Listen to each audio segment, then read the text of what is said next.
The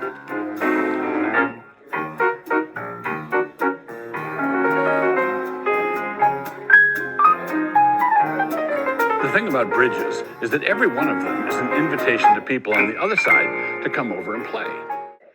I found session logs that were sent to me from the FBI.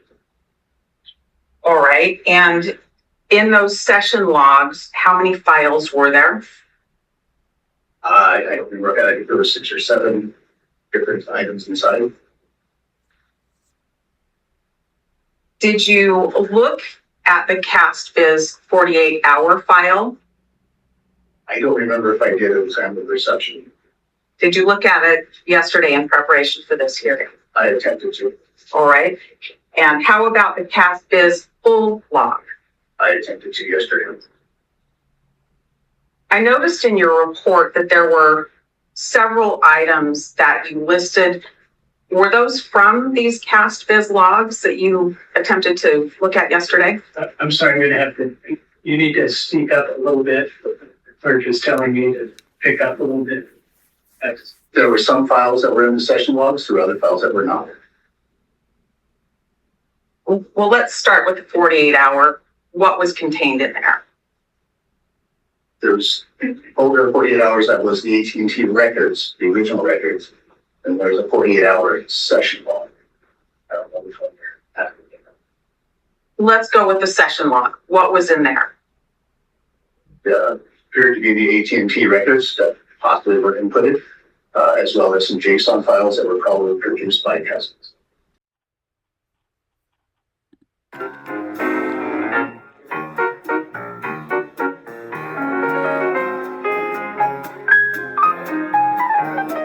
The thing about bridges is that every one of them is an invitation to people on the other side to come over and play. Let's go with the session log. What was in there?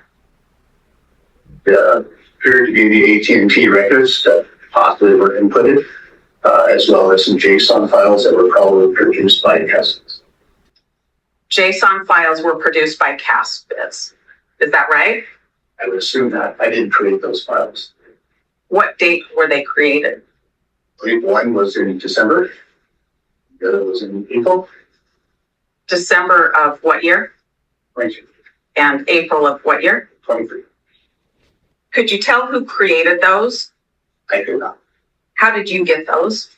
I was provided those via email. By who? Mid balance of the FBI. What did you do with those? I gave them as soon as I realized they were in my possession. I had contacted the prosecutor and gave them. And that would be just yesterday, is that correct? Yes. What did you do with them prior to that time? They were sent to me. I put them in a folder and I didn't do anything else with them. That's why I forgot them. Okay. And that was the 48-hour file? The 48-hour session log, yes. How about the full file? What was contained in there? Similar to items to the 48. What is the full file? I believe that was the second AT&T return that we got via warrant. I wasn't able to open it to verify it. That brings up a question for clarification. When you say second warrant return, are you talking about something that relates to Brian Koberger? Yes, there was 2 warrants that were originally written. One that covered a 48-hour period for the cell phone number, and there was one that was later done for a longer period of time. And those are what you're referring to as the warrants 1 and warrant 2? Correct. One for 48 and one for the longer period. In the report that I just received today, there was reference to a LocDBoRg file. What's that? It is a file that I received from Agent Downs. When did you receive that?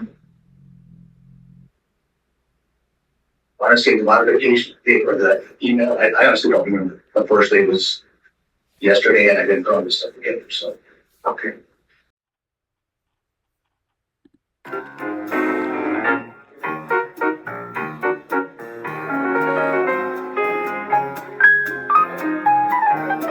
The thing about bridges is that every one of them is an invitation to people on the other side to come over and play.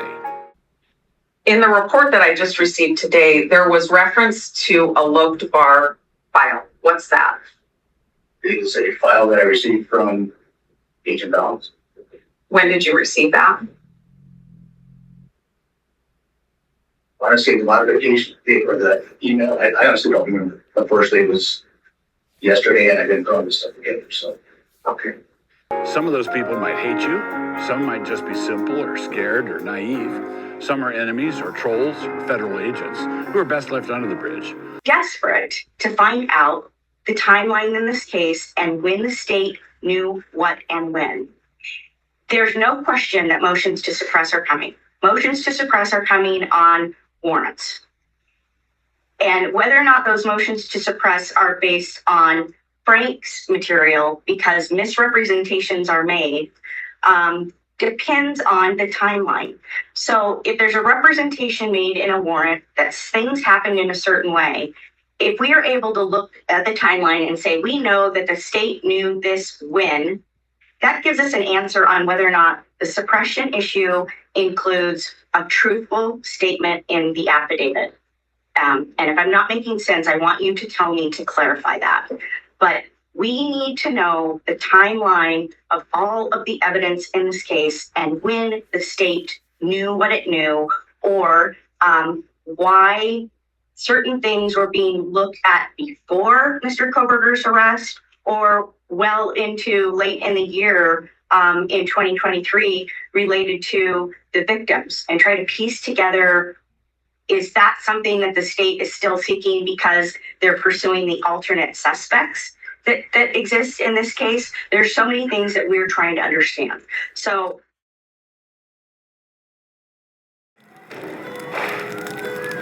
Oh, and thanks for being my neighbor. You can cross my bridge anytime you want. That's your effect.